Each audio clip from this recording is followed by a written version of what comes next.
series, Asking Questions in a Noisy World. So today we're grateful to be joined by Joint Mayor of Trusting News, Alex Mahadavan of MediaWise and the Pointer Institute, and Lilia Johnson, a League of Women Voters, who's running late but will be coming, but we'll go ahead and get started. So Suncoast Searchlight is a 501c3 nonprofit news organization here in Sarasota, whose mission is to produce investigative and explanatory journalism that empowers the residents of our Suncoast region. Just to give you a little bit about who we are. So we strive to do original journalism, from within our newsroom. One of our big initiatives is collaborative journalism, so we also partner with a lot of the other local media organizations like the Bradenton Herald, ABC and others. We do supportive journalism, so if reporters at any of our partner media organizations maybe need help with data assistance or whatever it may be, we offer that to them for free. And then we do community engagement events like we have here today, so thank you again for coming. So our staff is small but mighty. Emily LaCause is our editor-in-chief, who cannot be here tonight. She's traveling in Orlando. Again, my name is Josh Solomon. I'm the investigations editor. Derek Gilliam's actually in the audience. He's one of our investigative reporters. Alice, another one of our investigative reporters, and Sam, who's here, who handles all of our community engagement, fundraising, and all those efforts. So we're a small but mighty team, but we're actually hiring and hope to be growing very soon. And we also just celebrated our first birthday, our 1-year anniversary of being open. So here's a picture of some of the board members. We're grateful to have a board member here as well today. So I mentioned the media partners. These are just some of the organizations who we have either partnered with or picked up our work. All of the stories we do, we offer to them for free, because one of our goals is to help empower the whole journalism landscape here in Sarasota and Manatee counties. So we were started off with a substantial seed grant from the Bransick Foundation, who funded initial newsroom efforts, and we're out expanding and raising donations and other fundraising efforts since then. So why we're here, why an organization like ours exists, is we've seen newspapers, kind of your traditional daily print newspapers, really decline, and that's a problem across the country. Newspapers are closing pretty regularly, and the ones that aren't are, really cutting staff and drastically laying off the number of journalists who are out telling stories in our communities. And we've seen that at a place where several of us, Derek and I, and several people in the audience used to work, I think, the Sarasota Herald Tribune, which I think when I got there, maybe around 2015, I think the newsroom staff was about 80 to 90, and it's about 12 or 15 now. So that just gives you a sense of, how there's just fewer people producing the news in our community, but the news hasn't gone away, and the need to look into things. And when you have fewer reporters out there doing their job, the impacts are severe. I mean, we see corruption, misinformation spreads, which is a big reason we're here today. We see more political division, and oftentimes community voices get silenced. We're not the first to do this. We didn't invent this model. We've seen a rise of nonprofit newsrooms across the country. A lot of them doing great work and really have become the watchdogs in their communities. So as I mentioned, part of what we do are these engagement events. We've done several, and we have several more coming up. So if you want to take a look at that, and some of those include a deep dive in the public records, why those are important, and we have some environmental events coming up as well. So as I mentioned, we're grateful to be joined by some experts today. And we'll go ahead and get started. So I'll ask them some questions and kind of open it up with Joy, actually. So Joy, Trusting News has been declining for years. What's driving that? And is this moment different from past cycles of distrust? And I can kind of walk and go over there for you.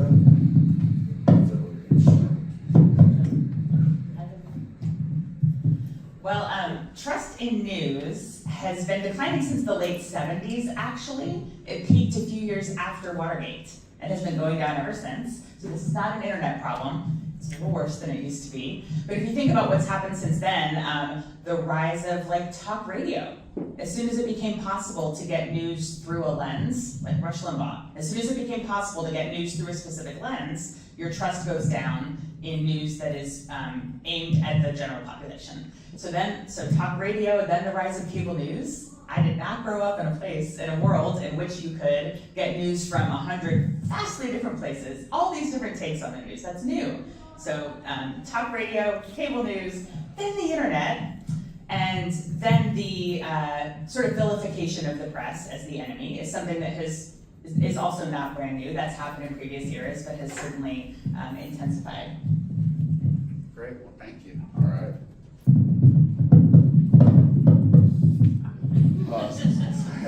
So the next one will be for Delia, and thank you for coming. I guess traffic was kind of bad. I get that.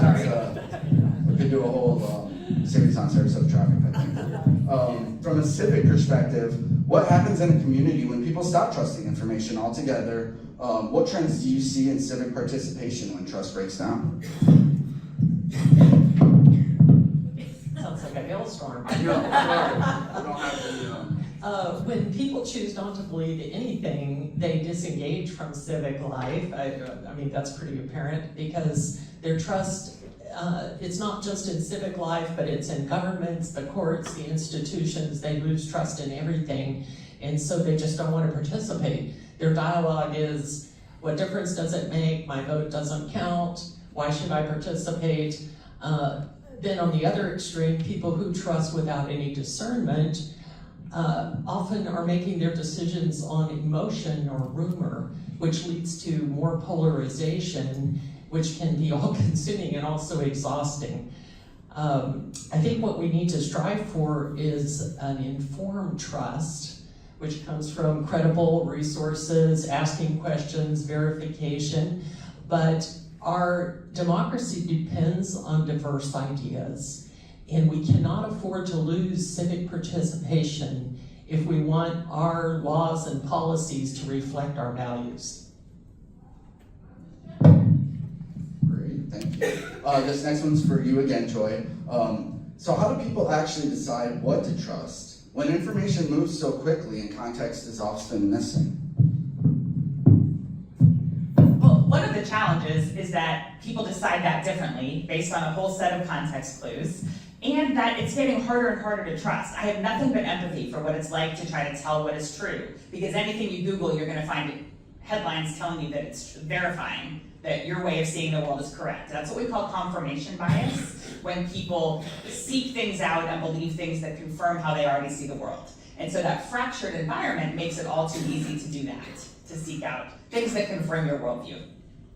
The challenge is that some people place a lot of trust in sort of traditional or institutional news and information. So if it comes from the government, if it comes from a station that's a news station or news outlet that's been around a long time, there are things, the trappings of that institution make something feel more credible to me. Maybe a university, the whole nature of expertise is changing. Because there's the other end of the spectrum is people who say, yeah, I don't trust anything produced through a lens that is funded by big donors, that is run by a big corporation or by the government. I trust individual human beings.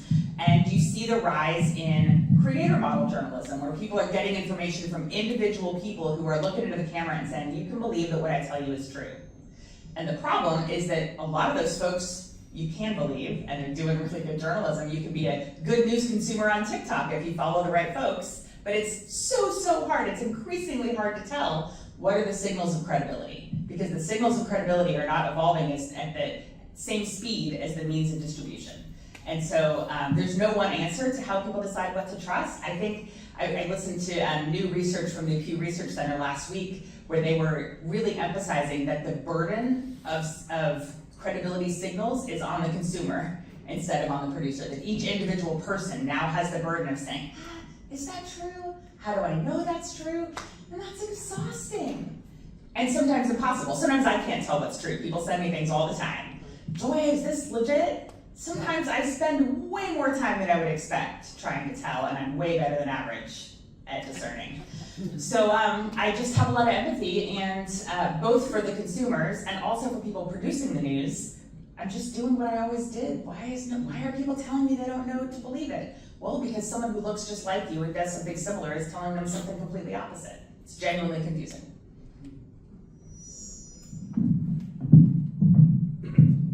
All right, so this next one I'll open up to Alex and Joy. What role does transparency play in building trust? And what should audiences reasonably expect from journalists? Take it first, Alex. Yes. Hot mic. Well, honestly, Joy, you can probably speak much more to this because you've done so much research around the importance of transparency.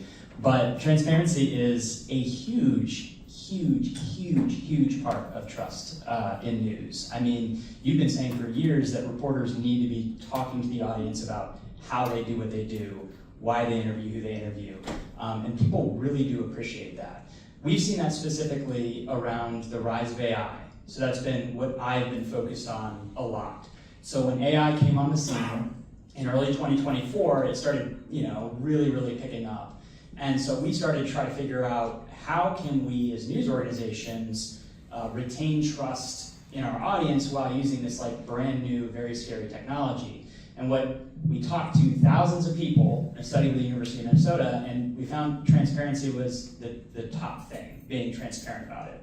Now there's still some challenges because, AI is AI, but it was really illuminating to me that like, even this new technology coming out of the scene, transparency is going to be the number one thing that audiences were looking for when they were trying to figure out what to trust. And I did want to add one thing onto what Joy said earlier. So we did with Sanford a series of focus groups with teenagers.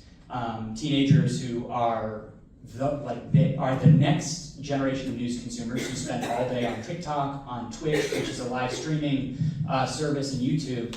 What do you think was the number one thing that they looked for in trust? Like, what was the number one signal that they said, hey, I can trust this person? Not transparency, unfortunately. They were friends. Speaking with confidence. Yep. That was the number one thing. All of these kids in this Stanford study we did said, that's what we do. We look and see how confident they are. So it's authority. it is authority, but if you've been on TikTok or YouTube, a lot of people speak with authority. So if you want to add anything on transparency, I can. Yeah. Is that all right? I'm not going to cut you off there. Okay. No. So the nonprofit I run, Trusting News, we launched in 2016. Basically, with the first thing we tackled was there's a lot of people don't know about journalism, and maybe if they just knew it, that would solve the problem of trust. I mean, it's a key. There's a lot more to it than that. But really basic things about how journalists do their work. So ask the average person about journalistic ethics, they'll probably laugh. Journalists have ethics. It's like become like a lawyer joke these days. But probably there are lawyers in the room. I know there are journalists and former journalists in the room. But when do journalists talk about their ethics? Maybe they have an ethics policy that if you click the right 4 ways from the homepage, you'll find it. But in many cases, it's invisible. And some newsrooms still don't have a policy. Some newsrooms won't tell you what their corrections policy is. Do they tell you if they got something wrong? In some of our research, we found that was one of the big hurdles that people said they wouldn't even tell us if they got something wrong. Well, okay, so journalists, what's your counter narrative to that? Where are you on the record explaining that what you do if you get something wrong? Which that's one of my first, when people say, how do I decide what information to trust? That's actually one of my first benchmarks. Will they tell you if they got something wrong? Can you tell if they want to inform you or persuade you or entertain you? And would they tell you if they got something wrong? Other things like, where does your money come from? And do the people who give you money influence your coverage? So there are disclosures on the Suncoast Searchlight website that say, here's where our money has come from, and those people don't tell us what to cover. On most news sites, you can't find an explanation of where their money comes from and whether advertisers influence coverage or whether powerful people in the community influence coverage. How do you work hard to be fair? Good chunk of the country does not believe that journalists care about being fair or are working for that. What's our counter narrative? So for me, that's what transparency is about. Great. Here, Alex. Thanks. All right. next one's for you, and I know you mentioned AI earlier, which is a big thing right now, in terms of journalists and how they use it, can use it, but also just in general. How are AI-generated images, video, and text complicating our ability to verify what we see? How much time do you have? So who here has been on Facebook today? What about Instagram? All right, you're holding out, you and a hat there. Good. Stay off Facebook. You don't want to be on Facebook. There's a 100% chance you saw something AI generated. Do you know if you did? Did you see some AI slop on Facebook today? It is a core part of our online experience now. It is almost fundamental to the tech platform's revenue. Like how they are thinking about revenue is they know people are creating more content via this AI slop. So that's one aspect of this. But when I started doing what I do, which is talk to young people, older adults, Spanish speakers about how to spot mis and disinformation online, there was this famous deep fake. Do you all know what a deep fake is? Yeah. It was a deep fake of Barack Obama calling Trump a bad word. And it was done by Jordan Peele, who was a comedian and director. And it took software engineers weeks to put together. But it was like the hot thing. And when I came to Pointer, I was traveling the country teaching young people how to spot misinformation, middle schoolers. I had to go into a room full of 400 middle schoolers and say, hey guys, here's why you shouldn't believe what you see. But the Obama video, their eyes would turn to saucers when they looked at this. But the caveat was, this is way off in the future. You don't have to worry about this right now, but you should be careful online because this is coming and it is here. And it is already having a huge impact in the fact that it is nearly impossible for you to believe something that you see that's ridiculous online. Every day I get hundreds of DMs via our MediaWise page. Hey, is this real? Hey, is this real? Hey, is this real? If you ever go on X, don't go on X. But on X, they have this feature, this AI bot Grok, and you can call it when you see a tweet, a post. And if you look at Grok's replies, 99% of them, hundreds of thousands are, Grok, is this real? Grok, is this real? Grok, is this real? And so you have this just absolute fracturing of our reality online. And especially for journalists, photos used to be the most reliable form of evidence, right?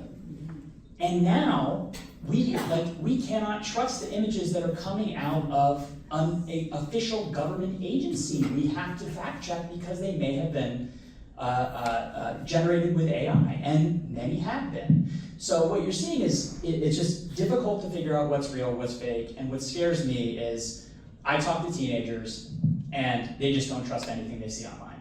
And that includes from great journalists like Josh. And so it is really just absolutely polluted the information ecosystem. And this time period we're in right now is going to be studied for years to come. Sorry to scare everyone. It's really cheerful. Really optimistic. Can we ask questions? Yeah, we will. We actually, if it's okay, we're going to do questions at the end, but if you have one that's pertinent now,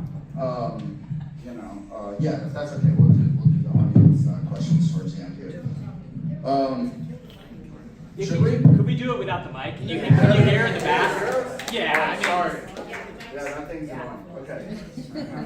So this one will be, and I talk loud, so I think we're all good. So this one will start with Joy, and Alex, you can chime in too if you want here. But what signals help us distinguish between reporting, press releases, opinion, and either manipulated or misleading content? Well, the first thing, when I think about what distinguishes journalism from other types of information in general, I try to tell, was it created in the public interest?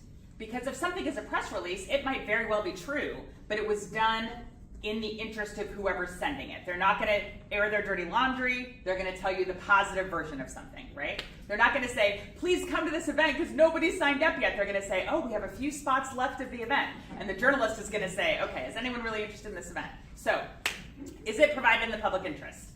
The question of whether something, and then the next sign is, would they tell you if something contradicted the narrative they're trying to push? So I have two kids that are now 19 and 22, and they have grown up. My older one basically gets all his information on YouTube. He's a computer science graduate. The 19-year-old wants to run for political office and is very immersed in the news, and so he gets things from all kinds of sources. So I've got a really interesting focus group at home. And with the YouTuber, the 22-year-old, he gets most of information on YouTube. A lot of what he sees is accurate. It's just very, very one-sided. It's somebody saying, I want you to see the world as I see it, and I'm going to make the most compelling case I can. I would say that about a lot of people who do sort of analysis work or opinion work within journalism. I would say that about Rachel Maddow, that what she does is well-researched and true, and she's going to share things from a specific worldview, and she does not pretend that she's not sharing it from that worldview, but she has a lens on the world. And that is a valid kind of journalism. Criticism and analysis and opinion has always been a part of journalism.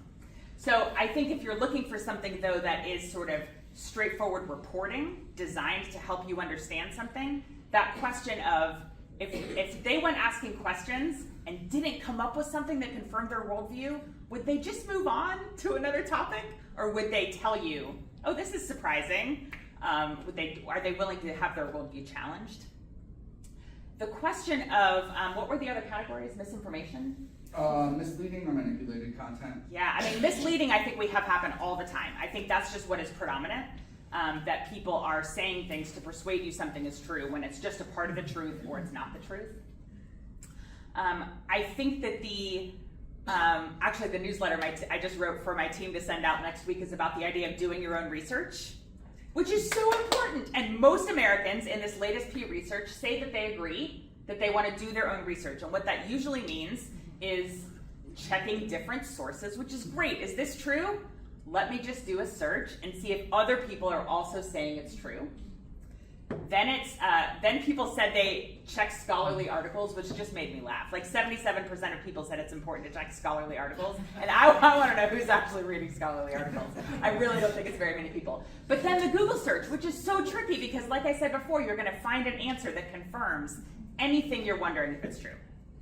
So there's a lot journalists can do to think, if people are using my story to fact check something else, how can I make that easy? Or if people are wondering, how do you know what you know? Well, did they tell you why their sources are credible? Did they tell you what research they consulted and why? Did they tell you that they double checked to make sure the sources didn't have a conflict of interest themselves? Did they tell you how they fact checked something? And if not, I would say keep looking. Yeah, funny stat in that Pew Research was the percentage of people who think they're very good at checking versus how they think other people are. Yeah, we're way better than We're you so guys. much Yeah. better at checking out what we see. One thing, this is getting harder, but what I try to tell kids a lot is look at the byline and check out who wrote something. I mean, which is like the first step of being able to figure out if that person would tell you the truth if given the opportunity, is just look at just do some, like, what we call, just find out who's behind the information. Just read their bio, literally, it's easy, click their byline and find out how long they've been covering this topic for, what their background is. You can find, like, kids are surprised to know that you can find a lot about people online.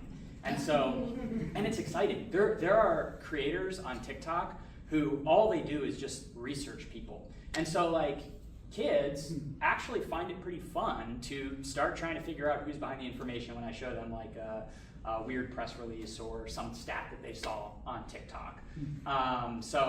Yeah, and the thing that worries me, you brought up Google searches, is now that everything is sort of moving to AI overviews, which is you ask Google a question, you used to get links, and back in the day, what I would do is I would teach kids something called click restraint, which is you look through these links and look for a source that you recognize, that your parents recognize, and click that. And usually it'd be like 4 or 5 down, there'd be an ad. We taught them how to look for the little thing that says ad.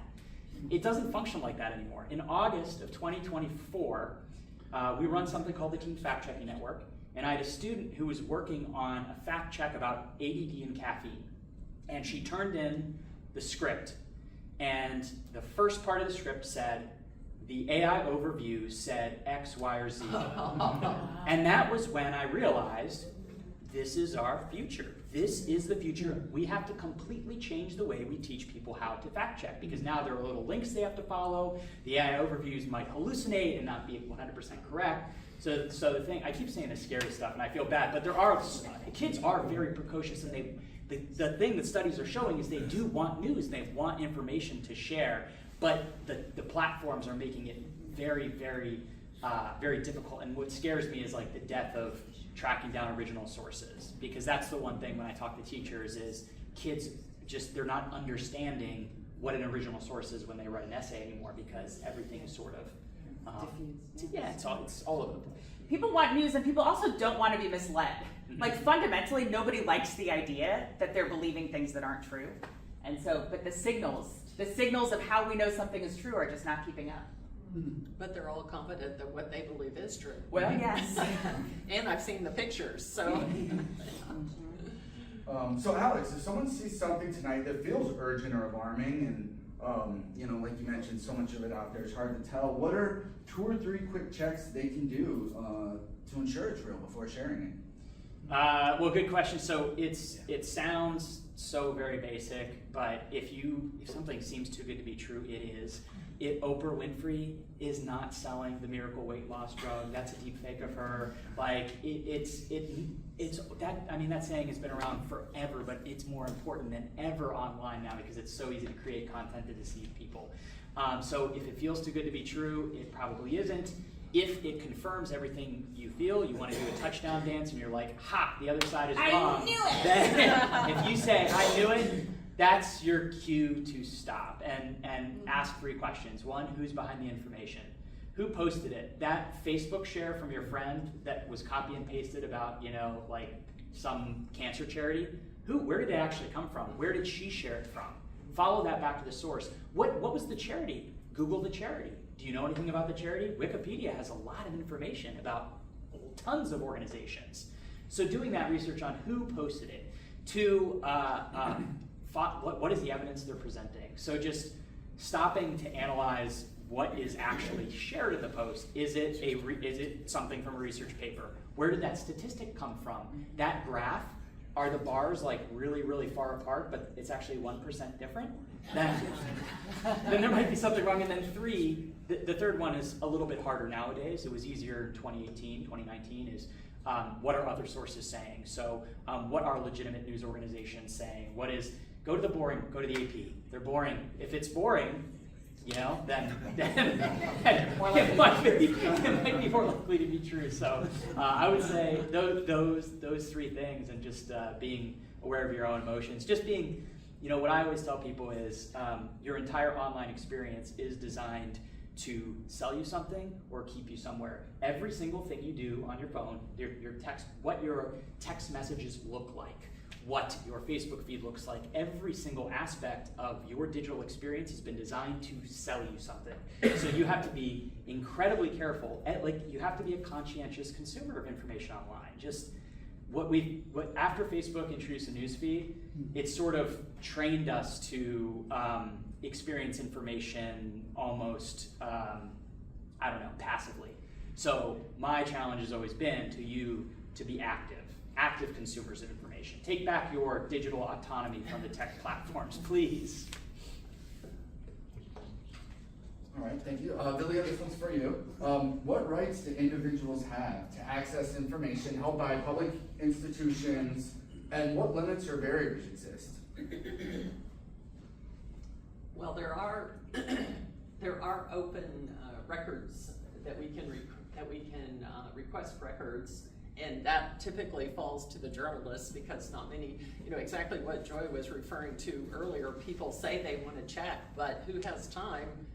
We're all news junkies in here, but if somebody's going to work, going to the grocery store, picking the kids up, making dinner, how are they going to have time to deal with this? So we do have to depend on the investigative journalists for this type of thing. There are open records But there are also ways that you can monitor things that are happening. For example, the league has observer corps for the school board, the hospital board, the county commission. We have people who attend those meetings because you may think that when you look at the agenda, oh, there's nothing here for me. Whatever happens in the meeting isn't necessarily reflected in the agenda. So unless you want to sit through a 7-hour meeting or a recording, you're probably not going to see the full story. So you'll have to do that. As far as what is off bounds, I don't think I can answer that. Okay. Well, a follow-up question for you. Once information is public and is out there, what does responsible participation look like, from a community or citizens standpoint? Well, we do have to be responsive. In the kind of plus side of this fire hose of information that we get is that we also are able to be more responsive and to have more influence. We can advocate, we can speak directly to our elected officials. It's much easier than it's ever been. So you can either speak directly to the officials through things. Anybody use 5 Calls? The 5 Calls app? Okay, we got a few people. So that makes it very easy to, you get the 5 Calls app, you can go in every day, look at it, it'll show you big legislation that's pending, some messaging suggestion. It's got the names and numbers of your elected officials. This is typically federal level, that you can call. You get up, you read your news, get yourself all stoked up on whatever your issue is that day, call your officials and give your message, and feel like, okay, I did something. I didn't just take it. Then also at the local level, it's much easier too. I just keep my elected officials in my phone, and if I get stoked up about something, I just call. A lot of the time, you will just get a recording, so that's easy to just leave a message. If they're running for re-election, you might have somebody answer, and so that you can talk to a real person. We feel that phone calls are more effective than emails because I don't think they really read the emails. They just kind of do counts of pro, con, that type of thing. So we do believe that phone calls are more effective. Also, if you really are passionate about a specific issue, you can get involved with an organization that supports that issue. Therefore, they are probably doing things like tracking legislation, things that you would not have the ability to do. So for example, in the league, we track a lot of different kinds of legislation, but particularly things like voting, about voting issues. And then if some pending legislation is on the move, we can send out an action alert. And most advocacy organizations would do something that they would alert their members that then you can take action on that particular issue rather than you having to try to stay on top of everything. So it does make it much easier to try to advocate on issues you care about. Can I add to that? Yes, or absolutely. after you go ahead. Okay. Well, the thing I want to add that's another plus side is that there's absolutely a plus side to how easy it is to document the world around you and tell people what you think. I have family in Minnesota and have been watching very closely the events in Minneapolis. And do you know how much we wouldn't know if people hadn't stood there with their cameras?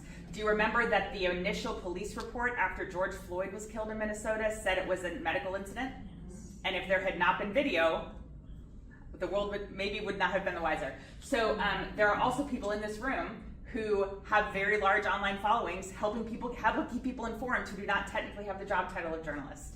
So it's tougher to tell where people are coming from. It's tougher to tell what's accurate. There are now visual investigations teams at newsrooms like the Minnesota Star Tribune and the New York Times to tell, is that video of this protester getting shot by a federal agent, is that real? And before we confirm it, we're gonna tell it, before we share it with the world, we're gonna see if it's real. And there are armies of people documenting the world around them and helping the rest of us where journalists can't be. So I think that's another way to participate, is to make your own voice heard and document the world around you. Yeah, and I was going to add, this is the thing that excites me about AI, is civic tech is going to get a huge improvement in the ability to find records, to get plugged in. Well, I was telling Josh earlier that I still look at Sarasota campaign finance data more than my own up in Tampa. My parents still, I grew up here it still interests me, and that's a very easy thing you can all check out. But it's something that like AI tools are very, very good at taking lots and lots and lots of data and finding patterns and summarizing it. 2 years ago, I would have said they're crap at that. I wouldn't trust them to do that. Now these tools are very, very good at that. So, and they are to the point where if you have a young person in your life, or you are very talented with ChatGPT, you could build yourself your own little app that pulls in campaigns finance data, that pulls in police reports, that looks through all of the public data that is out there. It's online. It's just very difficult for us to spend all day clicking around, especially, tracking, think about all you do to track bills. That is incredibly difficult thing to do. So I am excited about the civic tech that should be coming. So along with our ability to document what the powerful are doing, we can also follow their paper trails a lot easier than we used to be able to. That's interesting. So Joy, this one's for you. Who tends to feel well served by news and who doesn't? And what does that tell us about how trust is distributed across different communities? Whew! Just a softball question like that. We actually, my team and I, when we're training journalists, one of the questions we ask teams of journalists is who feels seen and represented by your work, and who might feel neglected or misrepresented by your work? Whose stories are you accurately telling? Who sees their own values and views and priorities reflected in the news? Long history in this country of serving the powerful well, of not serving communities of color very well, of serving the neighborhoods that journalists live in better than we serve the neighborhoods where we don't have visibility in. These days, trust often breaks down along partisan lines, and that's no accident either. That some of that is because of what we were saying about sort of the weaponizing of the press, but a lot of it is because journalists themselves tend to lean left and tend to live in big blue cities. 22% of journalists live in New York, DC, or Los Angeles. So if people in other places are watching the news, which most people still get most of their news from television, and saying this was not made for or by people who have lives like I do, they're not wrong. And journalists are better educated and less likely to have a faith tradition at the center of their lives, and more likely to, the social sorting that the country is doing, where we all want to spend time with people who see the world like we do, because that's more comfortable. We certainly wouldn't want our kids marrying somebody who votes a different way. We don't even really want to live next to people who vote a different way so often. That social sorting is detrimental to our ability to understand and empathize with how other people see the news. The idea that we are, we just are less empathetic. And journalism makes that worse. Journalism contributes to polarization by sharing extreme views. You're more likely to know who Alexandria Ocasio-Cortez and Marjorie Taylor Greene is than you are to know your own member of Congress, maybe. They're easy sound bites. They make for good copy, easy to quote. And that's true on the local level as well. That if you go to the school board meeting to write a story, you're going to hear from people who have very strong views and have a story, have a talking point ready to go. You're not going to hear from the people who are like, God, I'm not really sure. This is complicated. I see this, and I also see this. It's complicated, right? That's not what gets reflected in the news. And so for a variety of reasons, journalism does a better job reflecting views that they naturally understand, and they report with less sophistication on things that they don't naturally understand and empathize with. So we need the public to hold journalism accountable for that, to point out what's missing and what's wrong. And we also one of the things my colleagues and I do is help journalists understand what their blind spots are and what might you be missing. I did a big training a couple weeks ago with the big public radio station in Portland, Oregon, because they said, we know that we do a good job, we feel good about the way that we serve people in Portland, but it turns out we're supposed to serve the whole state. And rural communities don't see their values and their language and their priorities reflected in our news. It's not just about politics, it's about socioeconomic class and geography and age. So the people who staff newsrooms, sorry, this is kind of a long-winded answer. The people who staff newsrooms decide what's news, and often, and we as human beings have a bias toward what we see and think is important and interesting. Yeah, and I just echo all of that. And in the Washington Post layoffs, they overwhelmingly affected journalists of color. And so that newspaper, overwhelmingly. And so that newspaper, which serves DC ostensibly, does not reflect what DC actually looks like. And you're seeing that all sorts of institutions. It's not just journalism that's happening. It's happening in academia. It's happening all over the place. And yeah, it's.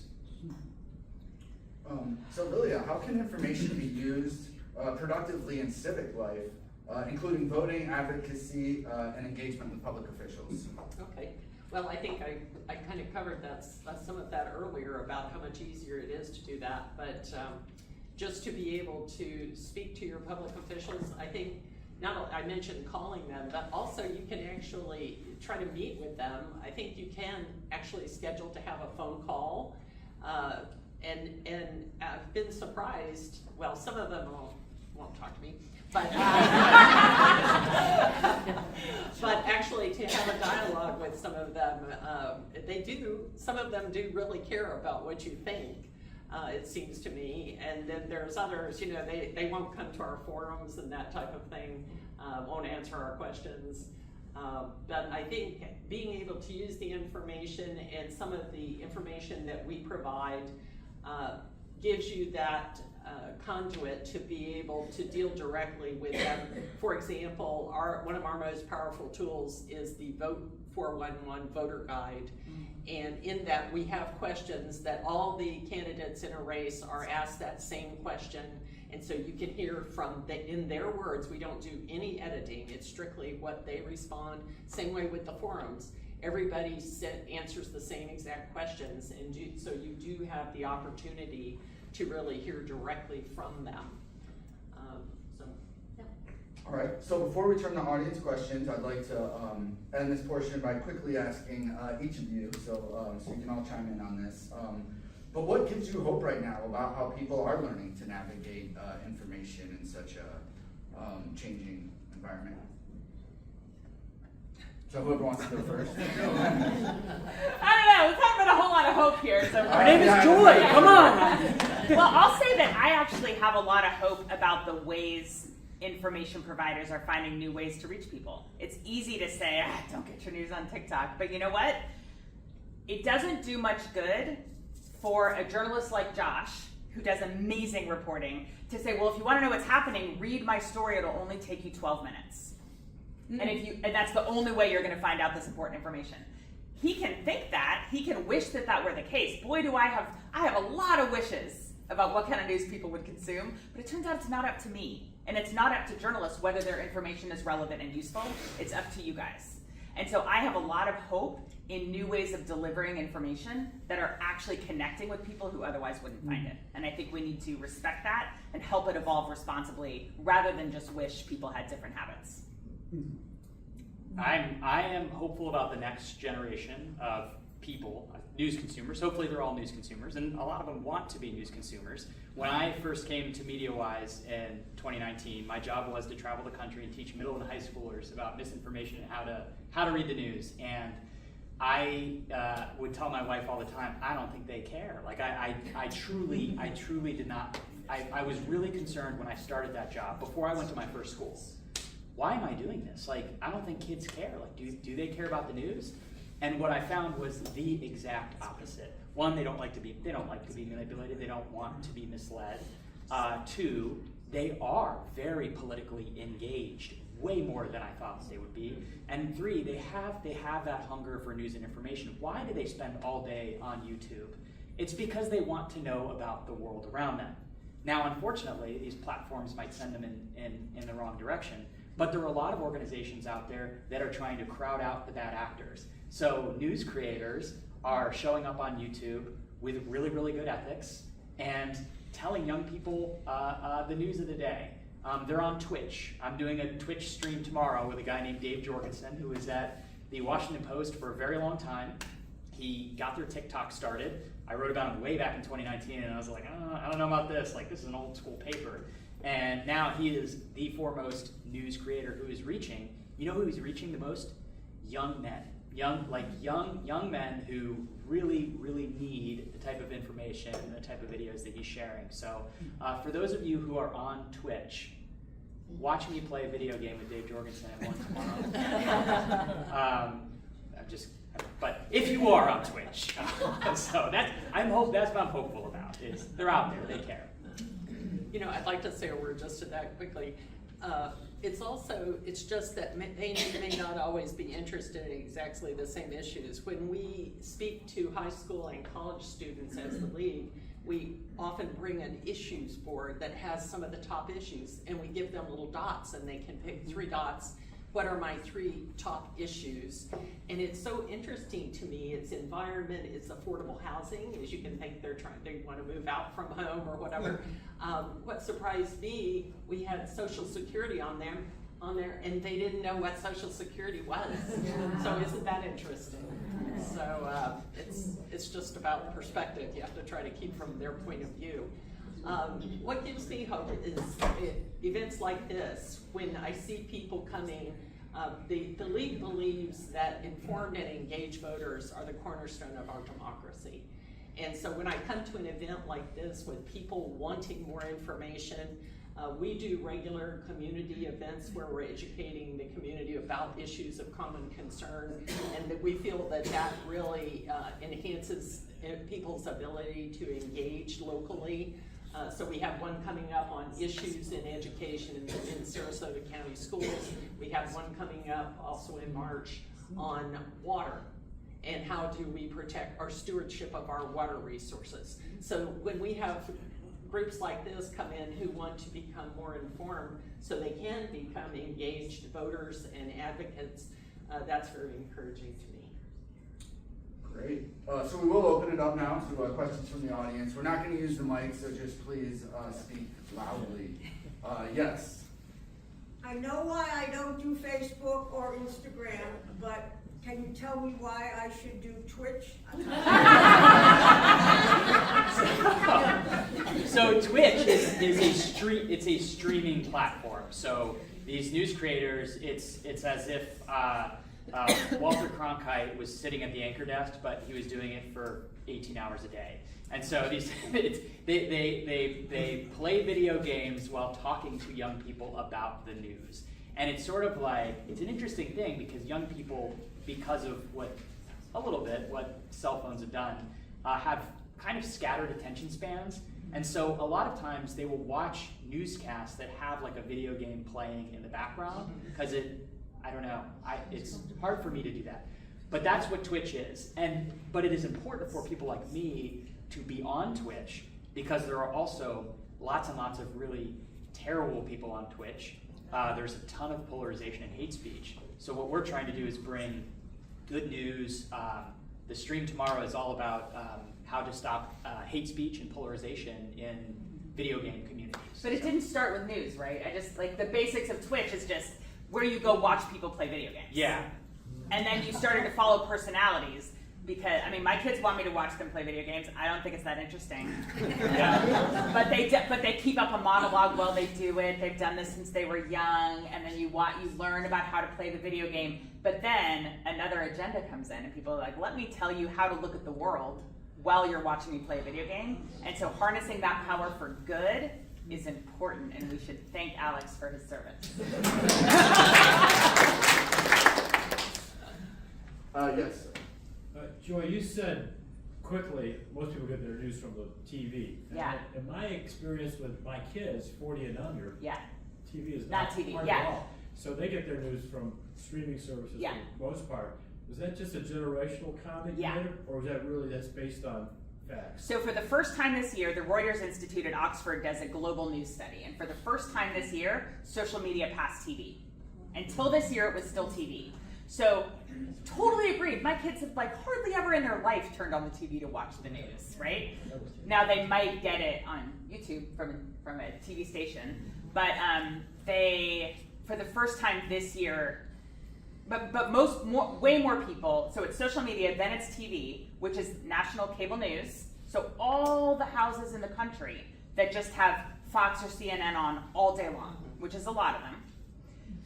And then there's local news. But way below that is everything else. Way below that is nonprofit news, daily newspapers, radio, public radio or talk radio is way below that. So until 2025, TV was still what people said was their main source of news. And now it's below social media. Yeah, so I had a question about podcasts. It seems like everybody's got a podcast. Yeah.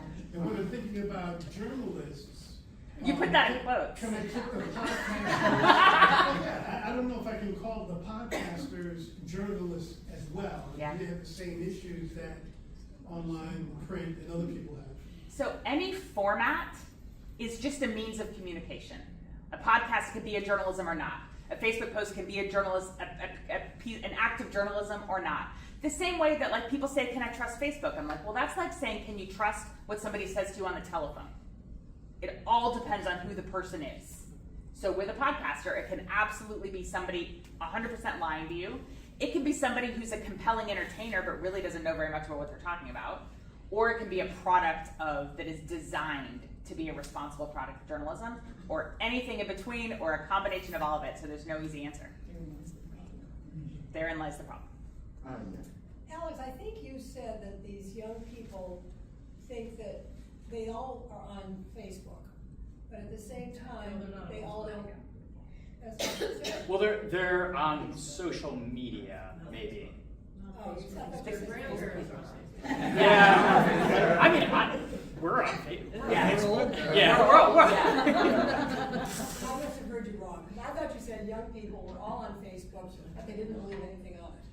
And so therefore, why are they always on Facebook? But that's not what you said. Okay. Well, they're skeptical in general about it. Yeah.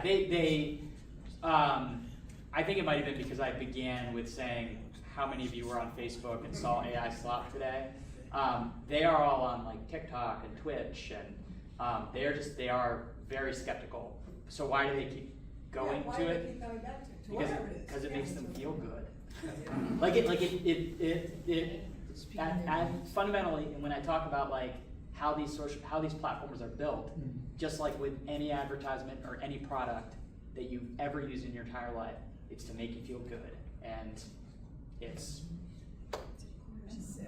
And the cat videos. Yeah, well, there's great stuff. There's like and there's great stuff on TikTok, and there's a lot of civic activism. Like there's a game that kids play called Roblox, and it's like you may have a loved one that plays it. It's like a building game, but it is at its core, it's kind of social media because the kids are all in there building together. They were holding protests in Roblox about things that were happening in real life. So remember back when I said I used to think kids didn't care about anything? Here they are in this digital world that is actually it's designed to keep them distracted, and they're doing something.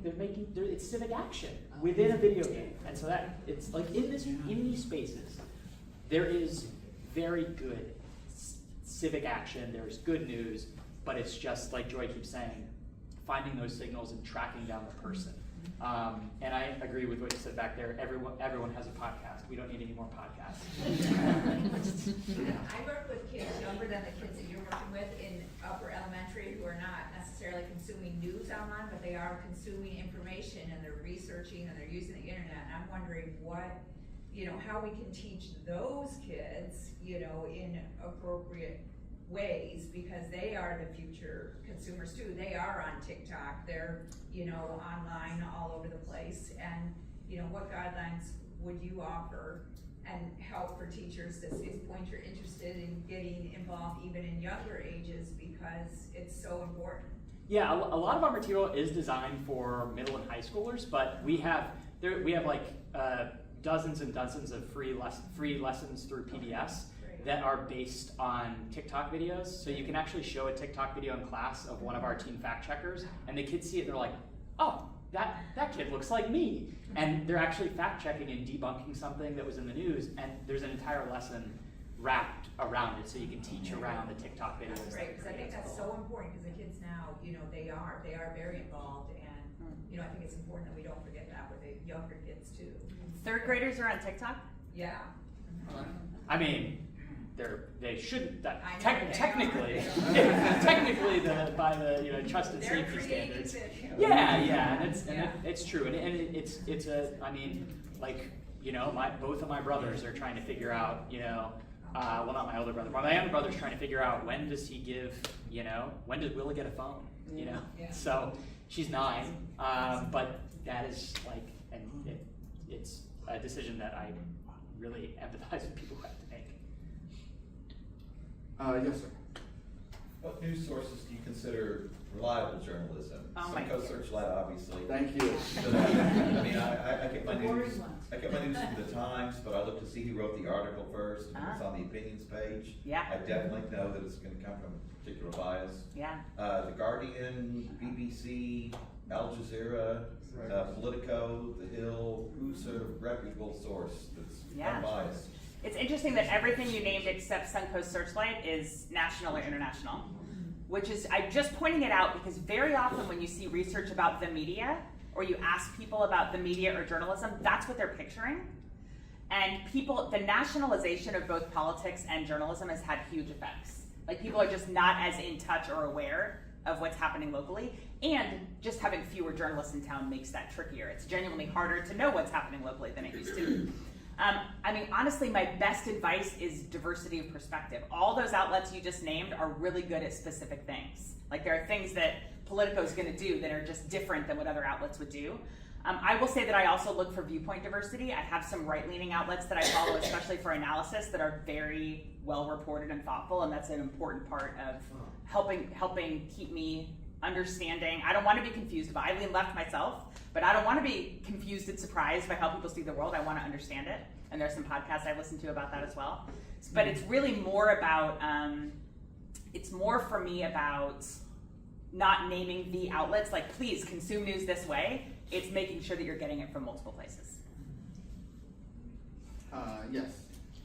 Behind you, and then we'll get to you, Melissa. Yeah.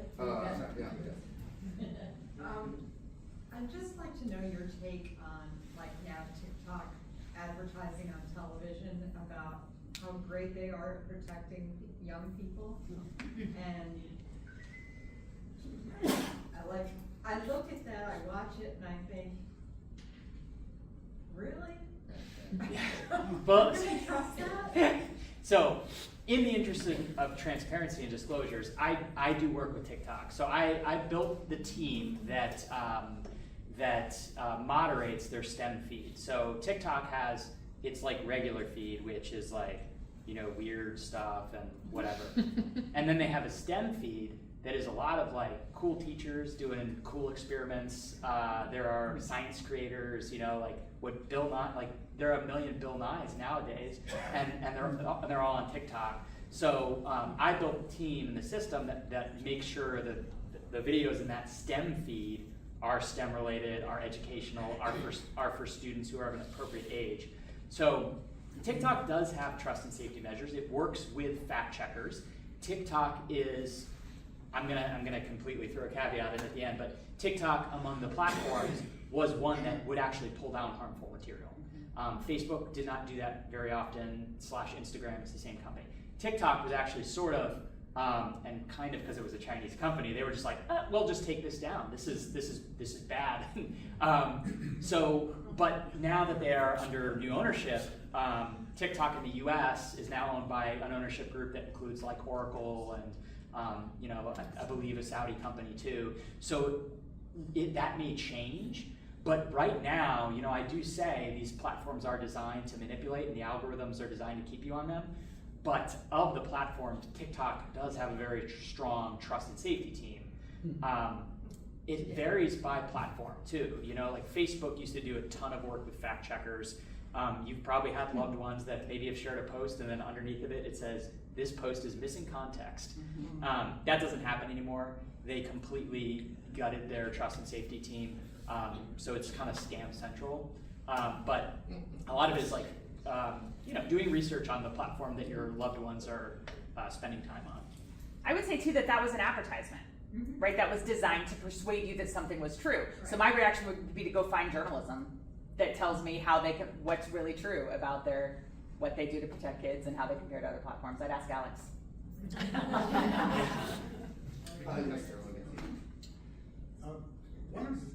I'm sorry. No, you're up. One of the things I think is kind of hopeful about what you guys are doing at Suncoast is you're connecting to other media platforms in our area, such as WSLR, Brigham Herald. This is where I believe there is a possibility of growth and a building of a network that would be not limited to one or another platform or organization. And I'm curious to know whether you've looked at some of the people who are writing really, I think, valid, good journalism on Substack. For example, Jason Garcia, if you know Seeking Rents. Yep. He's doing a phenomenal job on the legislature. Could you incorporate some of that into Suncoast Searchlight? Yeah, so I'll just answer that quickly. So we do, as part of our, we have our website where we publish all of our work, and then it goes out to our media partners. We also put out a Friday newsletter, and in that newsletter, what we'd like to do is highlight some of the best journalism that we've seen, from our partners and friends in the media, and where Seeking Rents is one of, it's always on there. So yeah, and Mark Masfer, who used to be an editor at the Bradenton Herald, has a pretty good one in Bradenton. I forget what it's called. But yeah, no, absolutely. I mean, and I can, also kind of send this over to them, but I think a lot of it, like Substacks, can be great or, not so much, but absolutely there are fantastic ones, and we'll feature them, if they do good work, just like we would feature, the Tampa Bay Times or Sarasota Herald Tribune. If you're not subscribed, I really encourage you to. I don't work there. I'm just a friend, but I really feel like I'm just so much better served as a news consumer in Sarasota since they came on the scene. The constant frustration, I still am frustrated a lot, all the time I'm frustrated by like having questions that I can't get answers to, but they're answering questions I didn't even know I had, and it's the kind of journalism we used to take for granted that newsrooms had time to do that most just do not anymore. Advertisement. Promise that's not why we brought her here today. Yes, sir. I have a question about sources to determine reliability of a story that you've read. Snopes has been around for a while. I don't even know if that's credible anymore. I haven't followed the money or that sort of thing to evaluate it. So when I see that Snopes says, yeah, this story was a hoax or that story is reliable, I tend to say, okay, thanks. Do you have anything to say about those kind of filters? Yeah, and you've come to the right place. I work in the next office from a member of the International Fact Checking Network, which is based at Poynter, of which Snopes has been been certified by in the past. So Snopes is a legitimate fact-checking organization. It used to be just like for kind of urban myths, like growing up, the skunk ape around here, you check out Snopes, see what Snopes said about the skunk ape. But it's a legitimate fact-checking organization that has expanded and now fact-checks a lot of viral claims and scams is what I like Snopes for. PolitiFact, also PolitiFact is based at Poynter. They fact-check a lot of political speech, but also viral claims. But if you go to the International Fact Checking Network's website, if you want to be a certified fact checker, you have to go through a process that they hate going through, and I've had to go through it at MediaWise. It's like a 3-month review process where they go through your books, they figure out, like, you cannot be funded by government money. There are all sorts of like restrictions. So, but yeah, and if Snopes on their about page should have info about that, but I would encourage everyone. Fact checkers are a very good source of information, especially if they're certified by the IFCN. And Google has not sunset it yet, but Google has something called the Fact Check Explorer, and it is a database of every fact check from certified fact checkers. So if you hear on the street something about ivermectin, you can plug it into the Google Fact Check Explorer, and you'll probably find a good fact check about it. And I will just tell you, this is much more on the local scale, but we also publish 2 fact checks every week. So if you see something, if it's local, and we'll do this, oftentimes we'll pull from Reddit, maybe something a local official said at the county commission meeting or school board meeting, even letters to the Sarasota Herald Tribune, where you may have a writer that wrote something in that, is it true or not. So if you see something local, you can send it to us and we'll try to fact check it as well. Just to bring in a little dose of reality, anyone can put the words fact check before a headline. So just to make things more complicated, you can't trust something just because it's labeled a fact check. You still have to figure out where they're coming from and where they get their money and all that stuff. So it seems like the future, if it's not the future, now is AI. So that's what's got every younger person, every older person, they're gonna go there first. not Google search, because Google search is gonna give you an overview. And we've seen that if there was some sort of a generally accepted search, category or title, like, is this a real story based on this and this? Put it to AI, you're gonna get all kinds of information. And so far, it seems to be pretty unbiased relative to 4 new pieces of information. That could change real quickly. But do you think that there is a possibility of using AI to help fact check? Because that's where people go to help get good information. And how do you ask that question? Right? You got to ask the right question. You're gonna garbage in, garbage out. So you got to ask the right question. It all comes down to AI literacy. These models that are out right now are incredible. And if you may have read the Schumer essay, Google's Schumer essay about this, it's a little hypey, but it's about where the AI models are right now. It's used a ton in fact checking because it is able to find patterns in text. So I built an AI tool for PolitiFact that helps pull out fact checkable claims. So like a Joe Rogan episode is really, really long, but an AI tool can pull out all of the claims and then find related claims that PolitiFact had fact checked in the past, and then provide guidance on how to rate that claim. So at scale, it is possible, but you kind of identified a point there where you said it is the tech companies own this, and it's sort of you've seen it very clearly with Grok is a good example of like the worst case scenario where you can turn a dial and all of a sudden everything coming out of it actually is not true.